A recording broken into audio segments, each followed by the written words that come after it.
Just a few of the many pieces in my collection of Lee reloading equipment.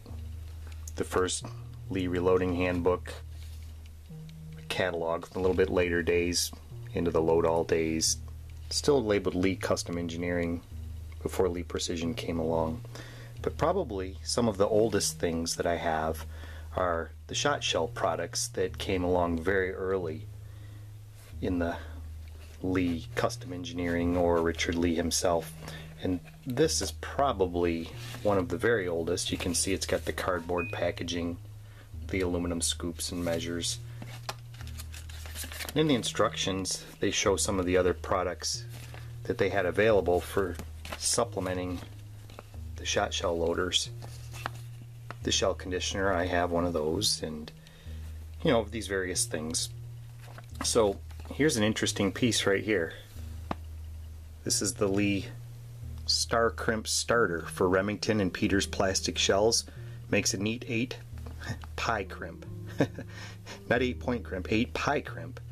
Can also be used for new uncrimped paper shells or those which formerly had a roll crimp.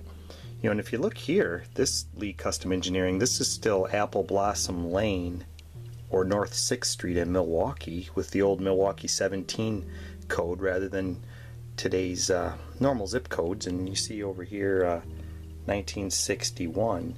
I have a couple of these, and they came in two different boxes. You know, this one here, this is the 12 gauge 8-point crimper, $3. Wow. Oh, that's what it shows in this catalog too. Interesting. It's penciled on there in ink, $3, and then in this old cut sheet here, it's labeled as $3 as well. So that's pretty neat.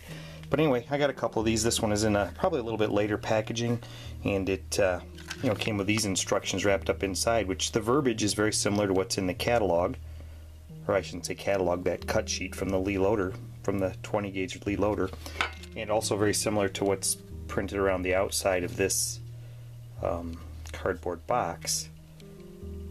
So that's pretty classy, I think. And once again, this has the Milwaukee 17 address of Lee Custom Engineering. So anyway, why am I talking about all this? Well, sometimes this stuff bails you out. It's loading some rounds on the 600 Junior here to load some trap, typical AA stuff, 1 ounce loads like everybody shoots, and the Spindex upgrade on my mech loader, it failed. It started sticking to the top of shells. I was shooting some, or excuse me, reloading some shells that were like only once or twice running. The plastic's still real nice, and the starter in the Spindex was grabbing on, and it kept popping this little swivel ball out of the top of it, and it was getting frustrating. So I figured, well, I could probably tighten up that hole that it plugs into in the top. Well, I started to tap on it to try to mush the plastic, and I blew the top right out of it. So here I am thinking, okay, I might shoot trap this evening, loader's down. So I'm like, hey, wait a minute. If you look at this instructions on here, if you look at the bottom line in that instruction, the crimping die has a threaded hole for attaching to press type tools. Hey, wow, check it out. So I thought, when this broke, I'm like, okay, I'm not going to be able to get a Spindex. You know, I'm going to have to order that or get to the shop or whatever. But then I remembered that I had these 2 Lee crimpers. I'm like, I'll mount one of those up on the press. So to get started, I unboxed one and I did a couple shells by hand to start the crimp and then run them through the crimp station on the press. Well, then after I realized it worked, I mounted the old Lee crimper right on there. And it's just a 1/4 20 bolt and a couple of spacers to get the crush height correct. And you know, this outside part, after it's screwed on, will spin off there, and you can get at the teeth on the inside. But it bailed me out, and it makes a really nice crimp start. Put one in there. What you need to do on this, though, is unlike the mech crimp starters, that internal metal piece that forms the star crimp, this kind of jagged steel toothed part here, that looks pretty nasty, really. It looks like a fence cutter or something would be on your muzzle brake, but that doesn't rotate freely inside. It's actually this knurled black part up here at the top is actually threaded, and this tightens down tight into it, so that's stationary. So you have to key the folds in your shell to line up. So the way this is set up right now, this number 12, which indicates 12 gauge, that's aligned with one of the areas that's an innie, if you will, on the fold. So you have to start it, you know, aligned that way.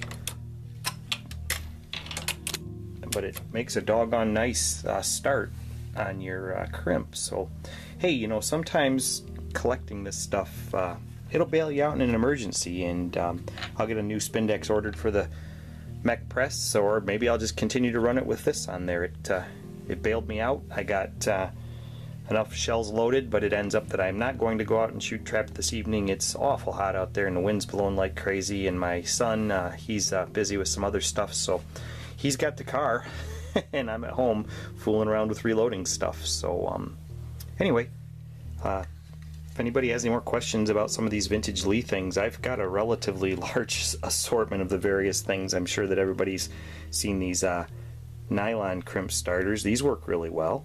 I keep one of these by the press when I'm reloading shot shells. Mainly if I get one that malforms the start on the crimp, I'll straighten it out by hand, and then I'll use this and push down, and you know, they work pretty well too. I'll demonstrate that real quick. But if you just put it on there and let it index. I'm doing this one-handed, so this is going to be a little weird, but oh, that's the 20 gauge one. That's not going to work. So another time I'll get the 12 gauge one out, and you know, they make 8 segment and 6 segment in both 20 gauge and 12 gauge. I've got several of them spares. They've, you know, sometimes I've bought them outright from you know, online auctions or whatnot. Other times they've been included in other things I've purchased. But I find some of these old tools to be really useful, even, you know, to supplement your other processes. And you know, this old Lee Star Crimp die, starter die, really bailed me out this time, because I was able to continue loading my shells even after I broke the part on my press. So sometimes being a collector of things is beneficial. Thanks for watching.